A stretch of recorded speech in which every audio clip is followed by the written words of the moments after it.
Hello दोस्तों, स्वागत है आपका एग्ज़ाम फेयर तैयारी यूट्यूब चैनल में। दोस्तों, आशा करते हैं आप सभी मस्त एवं ज़बरदस्त और शानदार होंगे। और दोस्तों देखिए, यह है हमारा क्लास नंबर 2 है ना। और GK GS previous year question paper हैं जितने भी। देखिए आपको यहाँ पर स्क्रीन पर दिख ही रहा होगा कि आरआरबी एनटीपीसी स्टेज 2 है और 13/6/2022 है, शिफ्ट फर्स्ट है। तो दोस्तों आपको पता होना चाहिए कि आखिर एनटीपीसी में किस लेवल तक के प्रश्न पूछे जाते हैं। क्या आपकी जो तैयारी चल रही है वो आपके आगामी एनटीपीसी के लिए पर्याप्त है या नहीं है, इसका जानकारी करने के लिए पूर्ण रूप से आपको बने रहना होगा शुरू से लेकर अंत तक हमारी इस क्लास में और इस सीरीज में भी। और यह हमारी क्लास नंबर 2 है। और यदि आपने अभी तक फर्स्ट क्लास को कवर नहीं किया है तो सबसे पहले आप उसको भी कवर कर लें। और इसके साथ साथ जो दोस्तों एक्स्ट्रा फैक्ट में प्रश्न हैं वो आपकी आगामी परीक्षाओं के लिए इम्पोर्टेंट है। आप किसी भी परीक्षा में बैठ के आइएगा, क्योंकि दोस्तों हर एग्ज़ाम में जीके जीएस आती है। यदि मान लीजिए रेलवे में वैदिक सभ्यता लिखी हुई है सिलेबस में, तो फिर एसएससी में लिखी हुई है वैदिक सभ्यता, तो कोई प्रश्न अलग नहीं होंगे। बस अंतर रहता है ओनली लेवल वाला, ठीक है, कि एग्ज़ाम आपका कौन से लेवल का है। और यह हमारा लेसन थर्ड है, इसका आपको ध्यान देना है। 2 लेसन हमने फर्स्ट क्लास में कवर कर लिए थे। तो चलिए दोस्तों, ज़रा देरी ना करते हुए पहला क्वेश्चन हम लोग कवर करते हैं। तो पहला क्वेश्चन है, ऋग्वेद में 1028 सूक्त हैं। इसका आपको एक प्रश्न यहीं का मिल गया, देख लीजिए, जिसमें 10 पुस्तकों में वर्गीकृत किया गया है जिन्हें खाली स्थान के नाम से जाना जाता है। तो right answer option number A, मंडल के नाम से जाना जाता है। ठीक है, एक्स्ट्रा फैक्ट देखते हैं। ऋग्वेद में 1028 सूक्त हैं, इसका आपको ध्यान देना है। एक प्रश्न आपका ये बनेगा, जिन्हें 10 पुस्तकों में वर्णित किया गया है जिन्हें मंडल के नाम से जाना जाता है। सीधा पूछा जाएगा ऋग्वेद में कितने सूक्त हैं, 1028, और ऋग्वेद में कितने मंडल हैं, तो सीधा सीधा 10 मंडल हैं दोस्तों। नेक्स्ट क्वेश्चन है हमारा, बृहदारण्यक, मुंडक और तैत्तिरीय निम्नलिखित में से किस श्रेणी के धार्मिक ग्रंथों के उदाहरण हैं। तो दोस्तों राइट आंसर है ऑप्शन नंबर सी, उपनिषद के। ठीक है, एक्स्ट्रा फैक्ट देखते हैं। बृहदारण्यक, मुंडक और तैत्तिरीय उपनिषद श्रेणी के धार्मिक ग्रंथों के उदाहरण हैं। ठीक है, इसका ध्यान देना है, उपनिषद। इसके बाद भारत का राष्ट्रीय आदर्श वाक्य सत्यमेव जयते, एक प्रश्न ये भी एक्स्ट्रा है, मुंडकोपनिषद से लिया गया है। सीधा आपसे पूछा जाता है प्रश्न कि बताइए सत्यमेव जयते कहाँ से लिया गया है, तो सीधा आंसर होगा आपका मुंडकोपनिषद। पुराणों की संख्या 18 है, एक प्रश्न ये भी बन जाता है आपका, जिसमें मत्स्य पुराण सबसे प्राचीन है, एक प्रश्न ये बन जाएगा आपका। तो दोस्तों एक प्रश्न से आपके 4 से 5 क्वेश्चन कंप्लीट हो रहे हैं।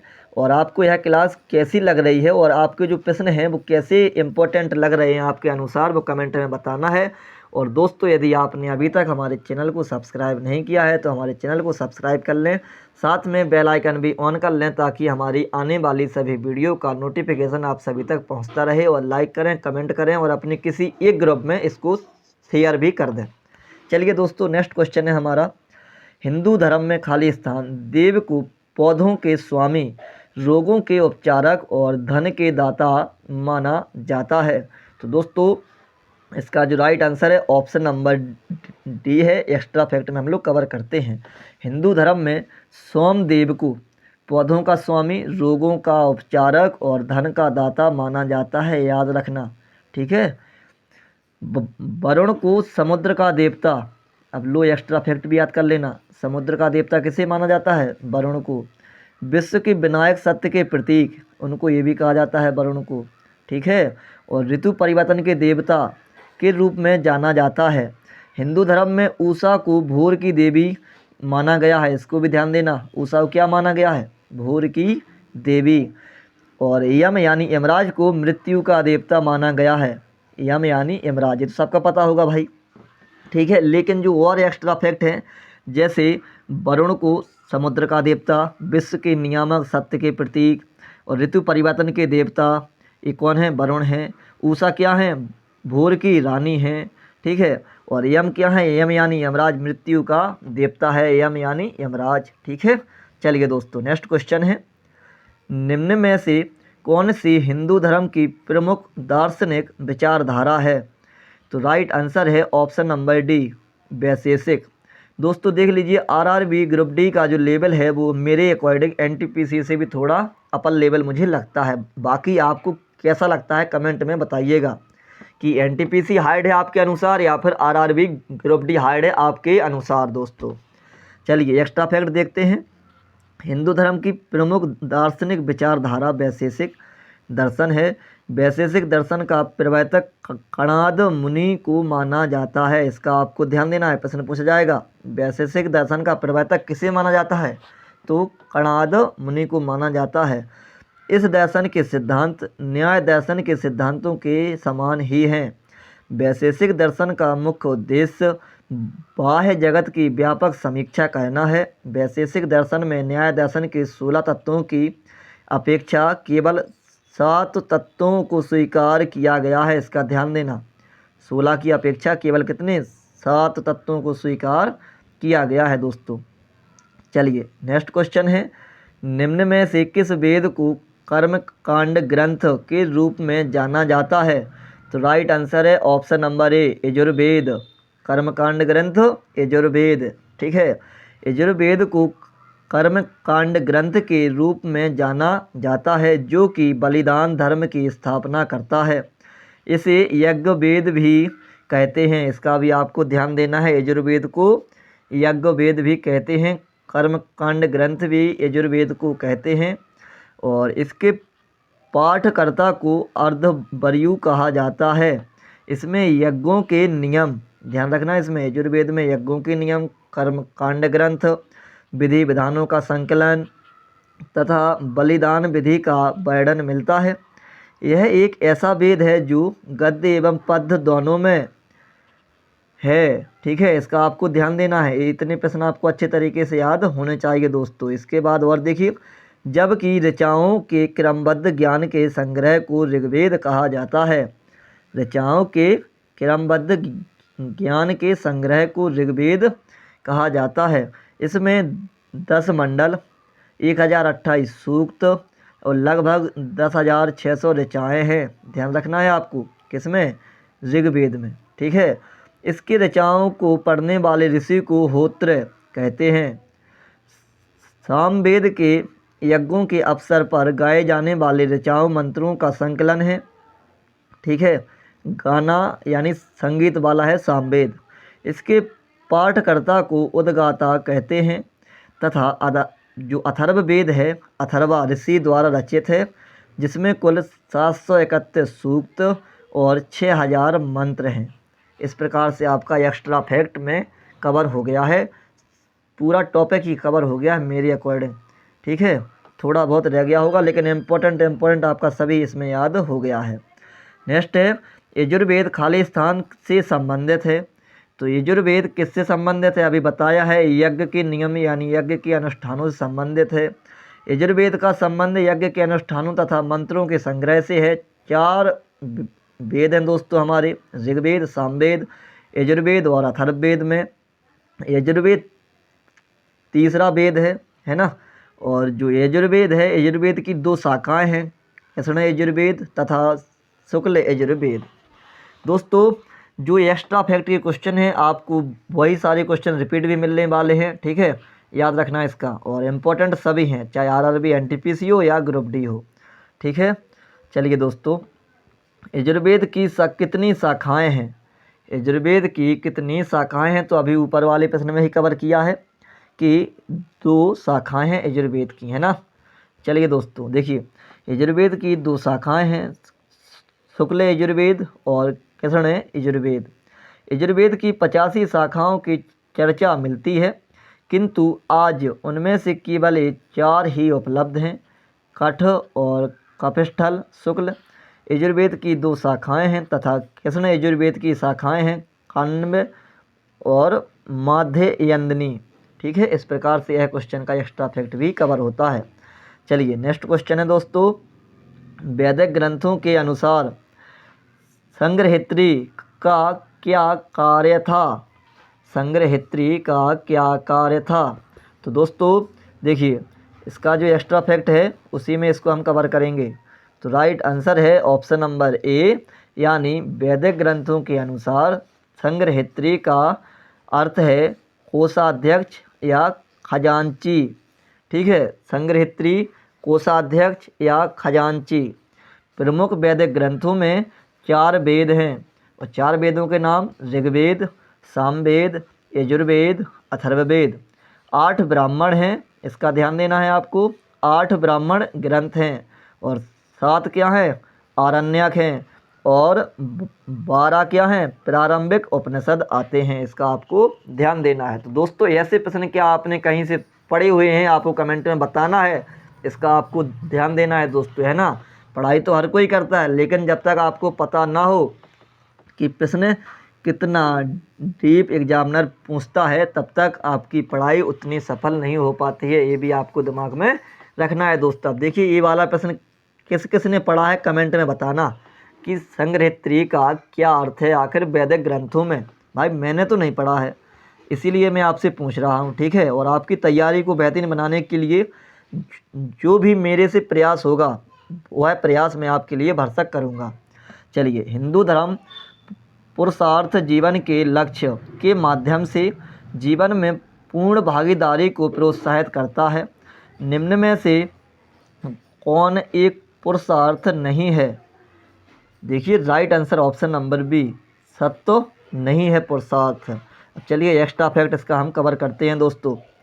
तो देखिए, प्राचीन काल में मनुष्य के उद्देश्य पूर्ण जीवन को व्यतीत करने हेतु आश्रम व्यवस्था का निर्धारण किया गया था। निर्धारित आश्रम व्यवस्था की सफलता पुरुषार्थ पर ही निर्भर थी। ये पुरुषार्थ हैं धर्म, अर्थ, काम और मोक्ष। अब देख लीजिए ये वाला प्रश्न ही भाई मैंने नहीं पढ़ा है ऐसा, है ना। धर्म, अर्थ, काम और मोक्ष, इन्हें चतुर्वर्ग भी कहा जाता है, इसका भी ध्यान देना है आपको, ठीक है। चतुर्वर्ग भी कहा गया है। पुरुषार्थ के अंतर्गत मनुष्य भौतिक सुखों का भोग करते हुए धर्म का भी समान रूप से अनुसरण करके मोक्ष का अधिकारी होता है। अतः दिए गए विकल्प में सत्य पुरुषार्थ नहीं है। 4 हैं पुरुषार्थ, धर्म, अर्थ, काम और मोक्ष। एक सीक्वेंस में याद कर लेना, इन्हीं को हम चतुर्वर्ग भी बोलते हैं। प्रश्न देखिए आरआरबी ग्रुप डी, मैंने तो ऐसे ऐसे प्रश्न अभी पढ़े भी नहीं, है ना। इतने ज़्यादा डीप प्रश्न नहीं पढ़े भाई, ये मतलब मैंने ये वाला प्रश्न नहीं पढ़ा है, वो जो इसके पहले वाला प्रश्न था वो भी नहीं पढ़ा है। आप कमेंट करना कि किस किस ने ये दोनों प्रश्न पढ़े हुए हैं, कमेंट में बताना। नेक्स्ट क्वेश्चन, निम्नलिखित में से कौन सा ग्रंथ वैदिक साहित्य का हिस्सा नहीं है? वैदिक साहित्य का हिस्सा नहीं है, तो ये प्रश्न तो आ जाएगा ऑप्शन नंबर सी है, पिटक नहीं है, ठीक है। वेद हिंदू धर्म के आधारभूत ग्रंथ हैं जिनकी संख्या कितनी है? 4 है वेदों की। पहला ऋग्वेद, दूसरा यजुर्वेद, तीसरा अथर्ववेद और चौथा सामवेद। चलिए एक्स्ट्रा फैक्ट इनको और जान लेते हैं। तो देखिए, इन सभी वेदों के ब्राह्मण, आरण्यक तथा उपनिषद हैं। चारों वैदिक संहिताएं तथा इनके ब्राह्मण, आरण्यक तथा उपनिषद मिलाकर वैदिक साहित्य कहलाते हैं। जबकि पिटक बौद्ध धर्म की प्रमुख पुस्तक है। बौद्ध धर्म में पिटकों का वेदों यानी हिंदू धर्म में के समान ही महत्व है। जिस प्रकार से हिंदू धर्म में क्या है, अपने वेद हैं, उसी प्रकार से बौद्ध धर्म में क्या है, पिटक हैं। पिटक 3 हैं। एक विनय पिटक, जिसका अर्थ है बौद्ध धर्म व संघ के नियमों का इसमें संकलन दिया गया है। सुत्त पिटक है, बौद्ध धर्म के सिद्धांतों का संकलन है। और तीसरा है अभिधम्म पिटक, इसमें दार्शनिक क्रियाकलापों की व्याख्या की गई है दोस्तों, है ना। चलिए नेक्स्ट क्वेश्चन है, देखिए, हिंदू धर्म में खाली मतलब छोटा सा अल्पविराम है, इसमें से किस देवता को सृजनकर्ता माना जाता है हिंदू धर्म में? तो सृजनकर्ता सभी को पता है, ब्रह्मा जी हैं, ऑप्शन नंबर ए जाएगा। हिंदू धर्म में सृजनकर्ता का देवता ब्रह्मा जी को माना जाता है। भगवान विष्णु को इस सृष्टि के संचालनकर्ता के रूप में, ध्यान रखना ऐसे प्रश्न भी पूछे जाते हैं, संचालनकर्ता भगवान विष्णु जी, ठीक है। सृजनकर्ता भगवान ब्रह्मा जी तथा भगवान शिव को सृष्टि के विनाशक के रूप में जाना जाता है। तो सृष्टि के विनाशक के रूप में कौन है? भगवान शिव जी, जय श्री महाकाल। ठीक है, इस प्रकार से देख लीजिए 3 प्रश्न आपके एक्स्ट्रा हैं। आरआरबी ग्रुप डी 29/8/2022 और शिफ्ट कौन सी है, 3rd। सभी प्रश्न आपको ऑफिशियल प्रश्न मिल रहे होंगे, इसका आपको ध्यान देना है। चाहे आपका एनटीपीसी हो, चाहे आपका ग्रुप डी एग्ज़ाम हो, दोनों के लिए ऐसे प्रश्न इंपॉर्टेंट हैं ताकि आपको पता लगे कि भाई वैदिक सभ्यता से प्रश्न कहाँ कहाँ से पूछे जाते हैं और हमको कितना पढ़ना है, छोटा पढ़ना है, ज़्यादा पढ़ना है, क्या करना है ना। क्योंकि लेवल का पता आपको होना आवश्यक है, उसी प्रकार से आपकी तैयारी और बेहतरीन हो पाएगी। नेक्स्ट क्वेश्चन है दोस्तों, ऐतरेय उपनिषद खालिस्तान के ऐतरेय आरण्य की दूसरी पुस्तक के 4थे, 5वें और 6ठे अध्याय से संबंधित है। इसे सबसे पुराना उपनिषद माना जाता है। तो राइट आंसर है ऑप्शन नंबर ए, ऋग्वेद है। ऐतरेय उपनिषद ऋग्वेद के ऐतरेय आरण्य की दूसरी पुस्तक के 4थे, 5वें और 6ठे अध्याय से संबंधित है और इसे सबसे पुराना उपनिषद माना जाता है। तो पहला क्वेश्चन यही हो गया, सबसे पुराना उपनिषद ऐतरेय उपनिषद किसमें है यह, तो यह ऋग्वेद में उपस्थित है। ठीक है, एक्स्ट्रा फैक्ट और देखते हैं हम लोग। तो देखिए जो प्रश्न अभी हमने ऊपर कवर करवाया है फिर से वही आ गया। ऋग्वेद में कितने मंडल हैं, 10 मंडल हैं। फर्स्ट क्वेश्चन हमारा इसी से स्टार्टिंग हुआ था।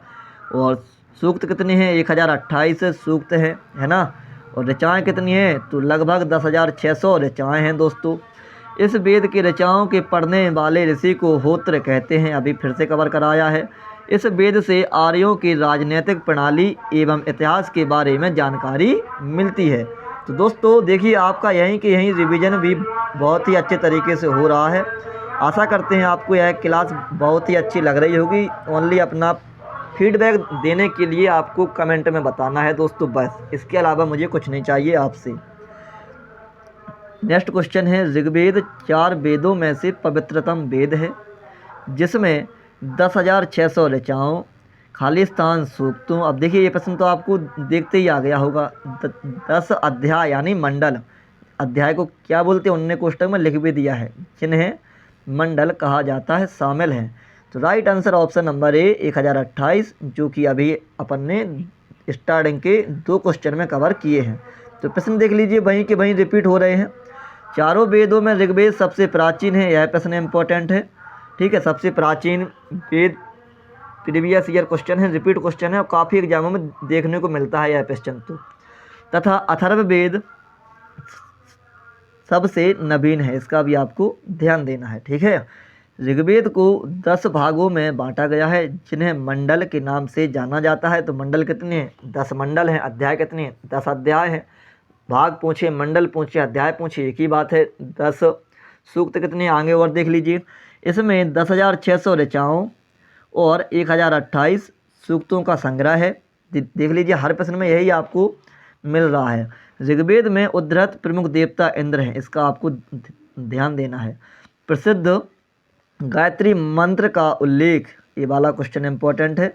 गायत्री मंत्र का उल्लेख ऋग्वेद के 3रे मंडल में, ये भी इम्पोर्टेंट है, कौन सी मंडल में, 3रे मंडल में है।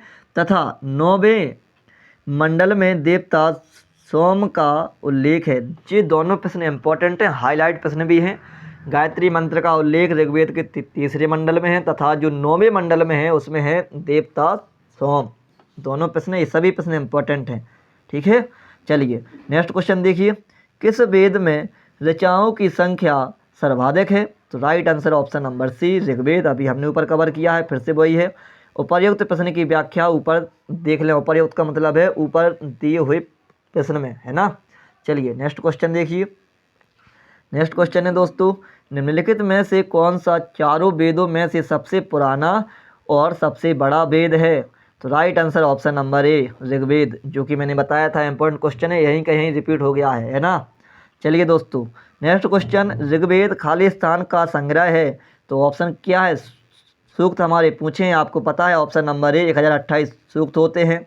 10 हमारे मंडल अध्याय यानी भाग होते हैं और 10,600 ऋचाएँ होती हैं। ठीक है, इस प्रकार से याद रखना। होत्र इसको बोलते हैं, पढ़ने वाले ऋषि को। चलिए, प्रारंभिक हिंदू दर्शन में जीवन के कितने चरण निर्धारित किए गए हैं। ठीक है दोस्तों, तो राइट आंसर है ऑप्शन नंबर सी, 4 चरण निर्धारित किए गए हैं। प्रारंभिक हिंदू दर्शन में जीवन के 4 चरण निर्धारित किए गए हैं। पहला है ब्रह्मचर्य 0 से 25, ठीक है। दूसरा है गृहस्थ 25 से 50। तीसरा है वानप्रस्थ 50 से 75 वर्ष। और चौथा है संन्यास 75 से 100 वर्ष। इस प्रकार से हमारे जीवन के 4 चरण हैं। अब दोस्तों ऐसे प्रश्न क्या आपने कभी पढ़े हैं, कमेंट में बताइएगा, तभी आपको लगेगा कि हाँ कुछ तो इस क्लास में अलग मुझे प्रश्न मिल रहे हैं और जो आपके एग्जामों में आए हुए क्वेश्चन है, एक्स्ट्रा फैक्ट आपको और भी ज़्यादा अधिक अच्छा लग रहा होगा। चलिए नेक्स्ट क्वेश्चन, चारों वेदों में से किस वेद को यज्ञ सूत्रों के वेद के रूप में जाना जाता है? यहीं से प्रश्न आपको समझ में आ गया होगा क्या उसने पूछा है, ठीक है। जिसमें समान उद्देश्य के लिए इच्छित छंदों के साथ साथ विभिन्न संस्कारों के लिए अपनाए जाने वाले गद्य सूत्र भी शामिल हैं। तो right answer option number C Yajurveda, क्योंकि यह प्रश्न हमने अभी हाल कवर कराया है आपको, है ना। चलिए एक्स्ट्रा फैक्ट देखते हैं दोस्तों।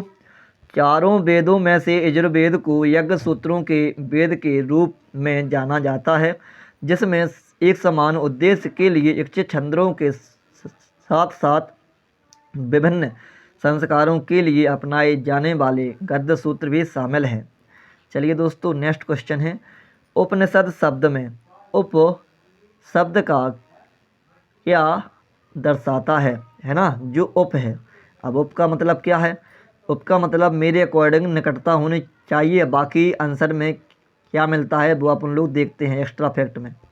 तो देखिए दोस्तों, चलिए आगे हम लोग कवर करते हैं। तो हाँ, उप का मतलब निकटता ही उन्होंने बताया है, बिल्कुल सही जवाब है।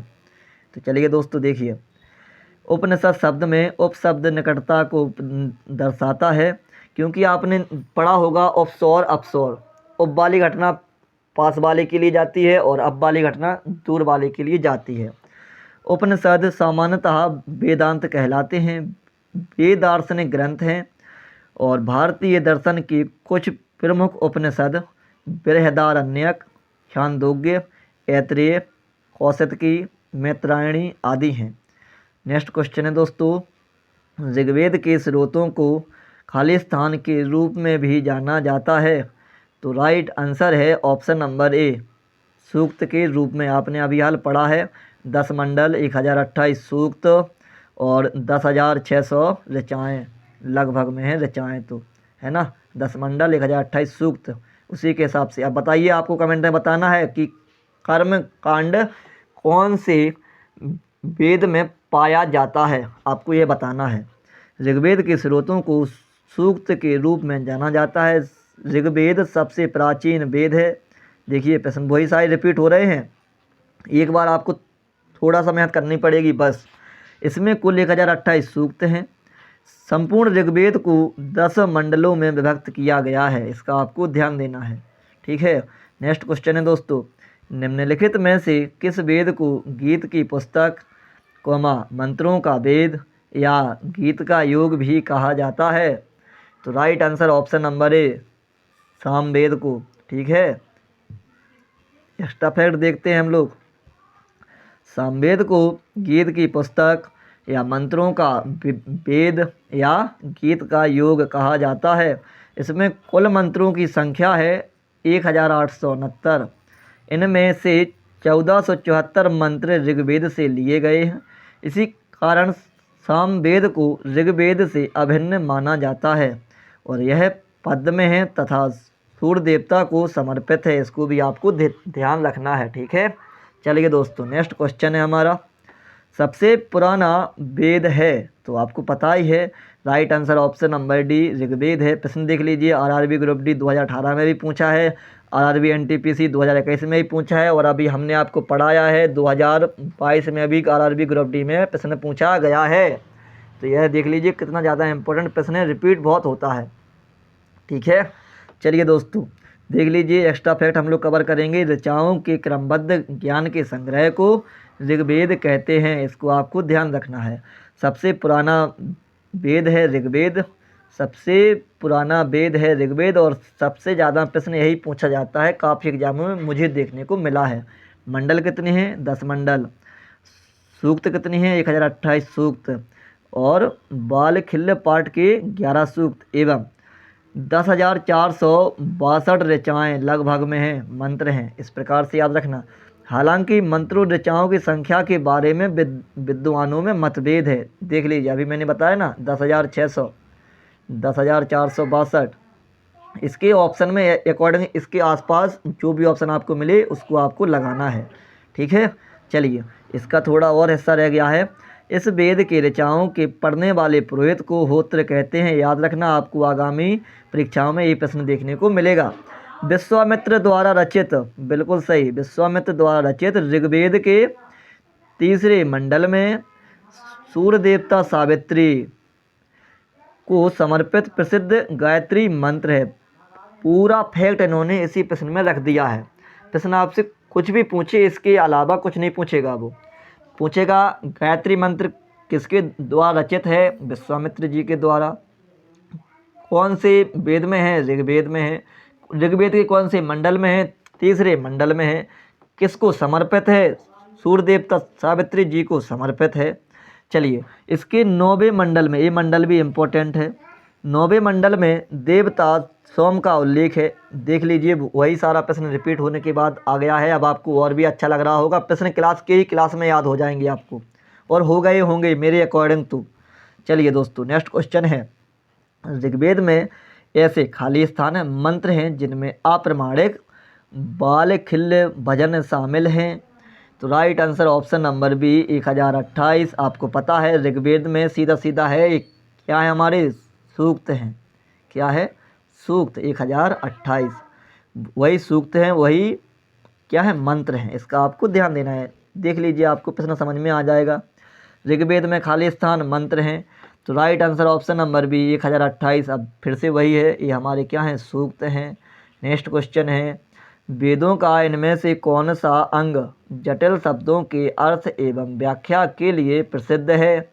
तो देखिए दोस्तों, एनटीपीसी में प्रश्न आया हुआ है, एक्स्ट्रा फैक्ट में हम लोग कवर करते हैं। तो देखिए इसका राइट आंसर क्या है? ऑप्शन नंबर डी रहेगा। वेदों के अंग को वेदांग कहा जाता है। ये वाला प्रश्न इम्पोर्टेंट है। वेदों के अंग को वेदांग कहा जाता है। वेदांगों की संख्या 6 है दोस्तों। इसका आपको भी ध्यान रखना है। प्रश्न आपके आगामी एग्जाम में मिलेगा देखने को। कौन कौन से नाम हैं? शिक्षा, व्याकरण, निरुक्त, छंद, ज्योतिष और कल्प हैं। इनमें से वेदों का अंग निरुक्त जटिल शब्दों के अर्थ एवं व्याख्या के लिए प्रसिद्ध है। जो कठिन शब्द व्याकरण की पहुंच से बाहर थे, उनके अर्थ जानने के लिए ही निरुक्त की रचना हुई है। याद रखना, ठीक है? किसकी रचना हुई है? निरुक्त की। निरुक्त के रचयिता यास्क हैं। इसको भी आपको ध्यान रखना है। यास्क मुनि ने निरुक्त को व्याकरण का पूरक माना है। ये भी आपको याद रखना है, क्योंकि दोस्तों एनटीपीसी और ग्रुप डी कोई छोटा लेवल नहीं होता है एग्ज़ाम का। कुछ भी प्रश्न आपसे पूछ लिया जाता है। अब ये वाला प्रश्न देख लीजिए, जो मैंने सबसे पहले कवर कराया था। भारत का राष्ट्रीय आदर्श वाक्य सत्यमेव जयते, अर्थात सत्य की हमेशा विजय होती है, किस प्राचीन भारतीय शास्त्र से उद्धृत एक मंत्र है? तो right answer option number B Mundakopanishad से। एक्स्ट्रा फैक्ट वाला प्रश्न है, हमने आपको करवाया था। अब इसको भी देख लीजिए कि आरआरबी एनटीपीसी 2/4/2024 शिफ्ट 3rd है, स्टेज 1 है। और यही प्रश्न आरआरबी एनटीपीसी 2/2/2021 शिफ्ट 1 है, स्टेज 1 है।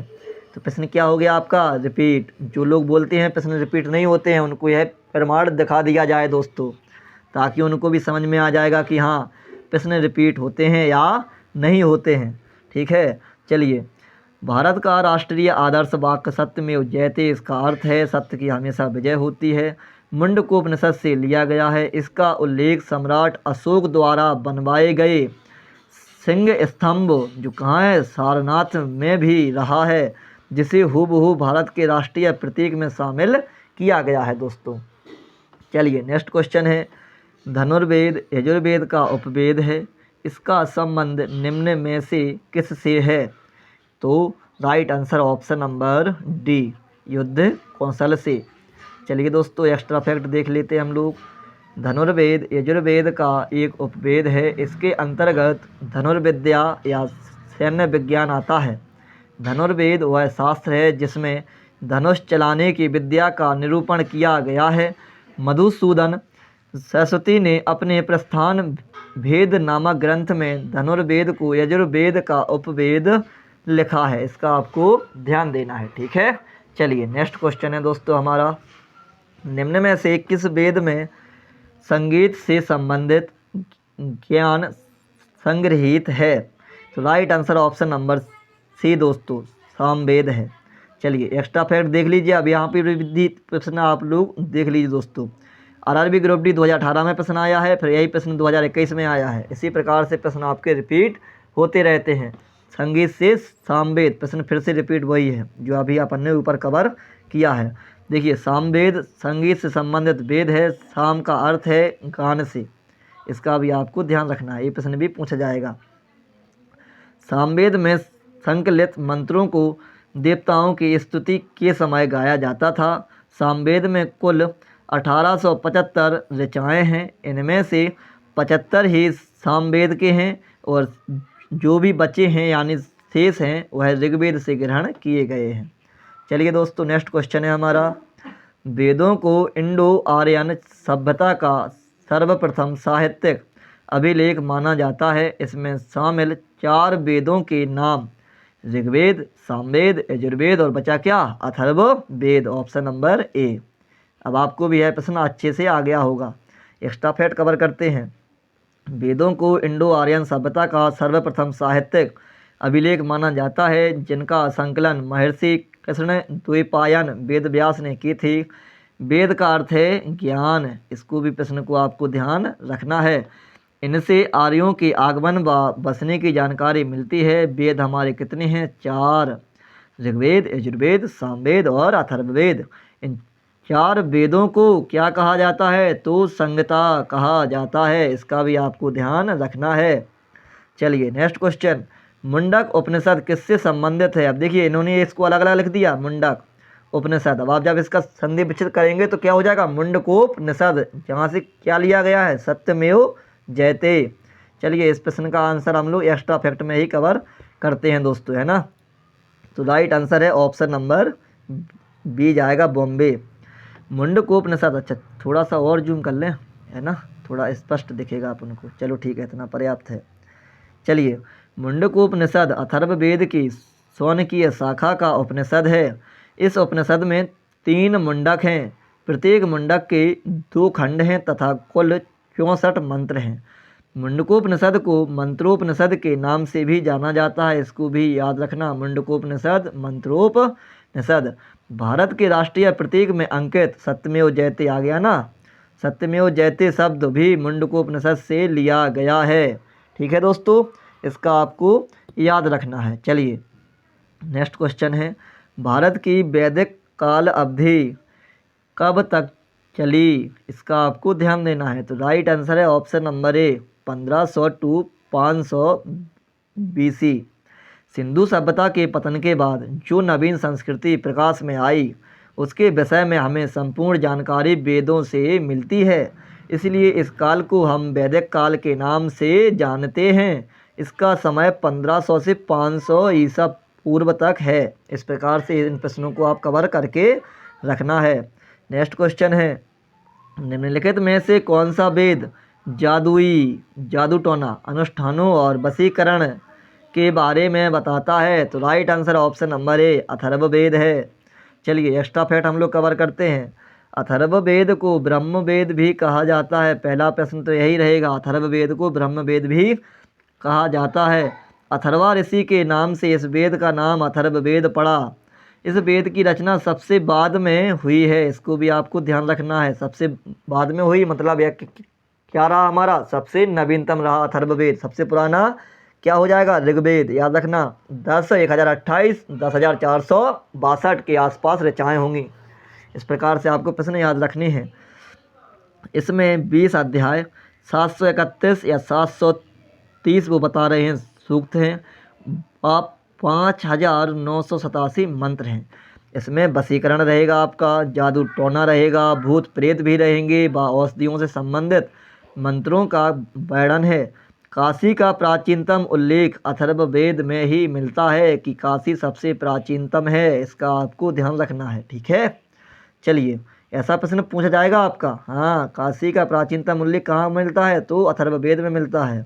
इसके बाद चलिए नेक्स्ट क्वेश्चन, यजुर्वेद में यजुर का अर्थ क्या है? अब देख लीजिए आरआरबी एनटीपीसी 2017, यजुर का अर्थ क्या है? भाई उनको जो प्रश्न समझ में आए, बिल्कुल बेसिक जानकारी है यह, लेकिन काफ़ी ज़्यादा डीप जानकारी हो जाती है यह तो। ठीक है, तो यजुर्वेद में यजुर का अर्थ क्या है? तो ऑप्शन नंबर सी है, बलिदान। क्या है? बलिदान।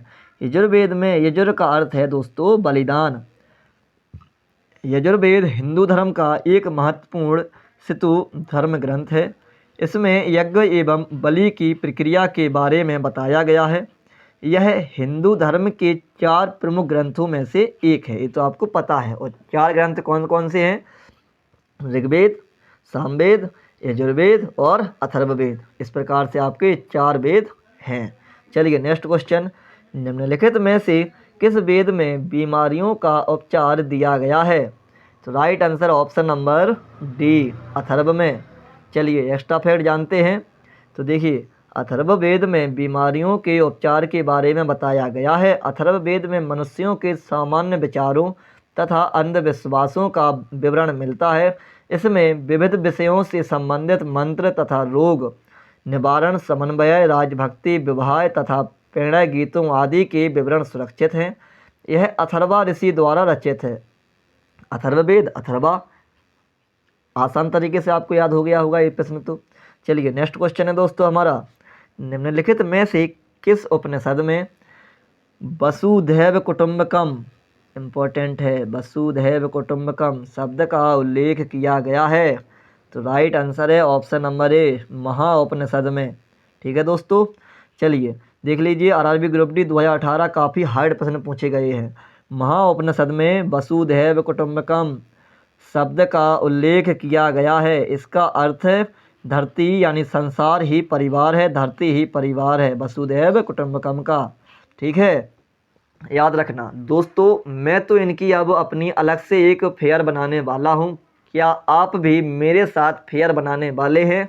कमेंट में बताना है, क्योंकि ऐसे प्रश्न भाई मैंने भी नहीं पढ़े, और ऐसे प्रश्नों को यदि कवर करना है तो फिर भाई लिख कर ही कवर करना होगा आपको। ठीक है, और यदि आपको हमारे नोट चाहिए तो भी आप कमेंट कर दें, क्योंकि जो नोट हम हाथ से बनाएंगे वही आपको दिए जाएंगे।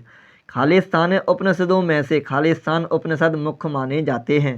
तो यदि आपको उपनिषद की संख्या पता है तो फिर आपका आंसर आराम से बन जाएगा। मेरे अकॉर्डिंग 108 ओनली, ऑप्शन नंबर ए। मेरे अकॉर्डिंग तो ऑप्शन नंबर ए होना चाहिए। एक्स्ट्रा फैक्ट में इनका क्या आंसर जाता है हम लोग वो देख लेते हैं। बिल्कुल सही है, यदि थोड़ा बहुत आपने पढ़ा है तो समझ में आ जाएगा। ऑप्शन नंबर ए अपना करेक्ट आंसर है। उपनिषद ही समस्त भारतीय दर्शन के मूल स्रोत हैं। इन्हें वेदांत भी कहा जाता है, इसको आपको ध्यान रखना है। उपनिषद को क्या कहा जाता है? वेदांत। सत्यमेव जयते भारत का राष्ट्रीय आदर्श वाक्य है, जो मुंडको उपनिषद से लिया गया है। फिर से रिपीट क्वेश्चन हो गया, 4 से 5 बार इस क्लास में रिपीट क्वेश्चन हो गया है। इतने पढ़ने के बाद अब आपको आसानी से यह क्वेश्चन याद हो गया होगा, मुझे विश्वास है आपके ऊपर, है ना। भारतीय इतिहास में मुक्तका उपनिषद में 108 उपनिषदों का उल्लेख मिलता है, लेकिन 11 उपनिषद ही प्रामाणिक हैं, जिनमें बृहदारण्यक उपनिषद सबसे बड़ा है। इसका ध्यान रखना है, बृहदारण्यक उपनिषद सबसे बड़ा है। मांडुक्योपनिषद सबसे छोटा है, आपको ये भी याद रखना है। कितने श्लोक हैं? 12 श्लोक है मांडुक्योपनिषद में। तथा छांदोग्य उपनिषद सबसे पुराना है। छांदोग्य उपनिषद सबसे क्या है? पुराना है। तो सबसे पुराना, सबसे बड़ा, सबसे छोटा, इसी प्रकार से इन्होंने बताया है। बढ़िया एक्स्ट्रा फैक्ट आपको मिल रहे होंगे। चलिए नेक्स्ट क्वेश्चन, सबसे पुराना उपनिषद है, तो अभी तो आपको बताया है, ऑप्शन नंबर डी जाएगा, छांदोग्य उपनिषद। प्रश्न पूछे जाते हैं, इसीलिए मैं उस प्रश्न को हाईलाइट कर देता हूँ, जो प्रश्न आपसे आगामी परीक्षाओं में पूछे जाएंगे। चलिए नेक्स्ट क्वेश्चन है दोस्तों, प्रारंभिक भारतीय दार्शनिक के अनुसार प्रत्येक वस्तु मूल तत्वों से बनी है। ठीक है, प्रत्येक वस्तु मूल तत्वों से बनी है। तो कितने तत्व हैं वो? तो राइट आंसर है ऑप्शन नंबर डी, 5। ठीक है, यह question RRB ALP and technician 9/8/2018 को आया है। तो देखिए पंचभूत हैं वो, पंच तत्व या पंच महाभूत भारतीय दर्शन में सभी पदार्थों के मूल माने गए हैं। आकाश, वायु, अग्नि, जल तथा पृथ्वी ये 5 महाभूत माने गए हैं। इनकी संख्या कितनी है? 5 है दोस्तों, ध्यान रखना है। ठीक है, जिनसे सृष्टि का प्रत्येक पदार्थ बना है। इनसे बने पदार्थ जड़ होते हैं। सजीव बनने के लिए इनको आत्मा चाहिए। आत्मा को वैदिक साहित्य में पुरुष कहा जाता है। ये भी प्रश्न आपसे पूछा जाएगा। आत्मा को वैदिक साहित्य में क्या कहा जाता है? पुरुष कहा जाता है। सांख्य दर्शन में प्रकृति इन्हीं पंचभूतों से बना माना गया है। ये भी आपको ध्यान रखना है। ठीक है, चलिए नेक्स्ट क्वेश्चन है, कंठोपनिषद में नचिकेता नामक एक किशोर और देवता के बीच हुई बातचीत दर्ज है। निम्नलिखित में से कौन सा देवता नचिकेता से बात कर रहा है? नचिकेता से बात कर रहा है दोस्तों। तो राइट आंसर है ऑप्शन नंबर ए, भगवान यम। इसका आपको ध्यान रखना है। कंठोपनिषद में नचिकेता एवं देवता यम के मध्य हुई बातचीत दर्ज है। यह कृष्ण यजुर्वेद शाखा का उपनिषद है और इस उपनिषद के रचयिता कठ नामक आचार्य हैं। उन्हीं के नाम पर इसका नाम रखा गया है कंठोपनिषद। अब इस टॉपिक को हम लोग अगली क्लास में कवर करेंगे। ठीक है, आपको यहाँ तक की क्लास कैसी लगी है कमेंट में बताना है। और अभी तक बने रहने के लिए धन्यवाद दोस्तों। इसी के साथ हम अपनी क्लास को विश्राम करते हैं। जय हिंद, जय भारत।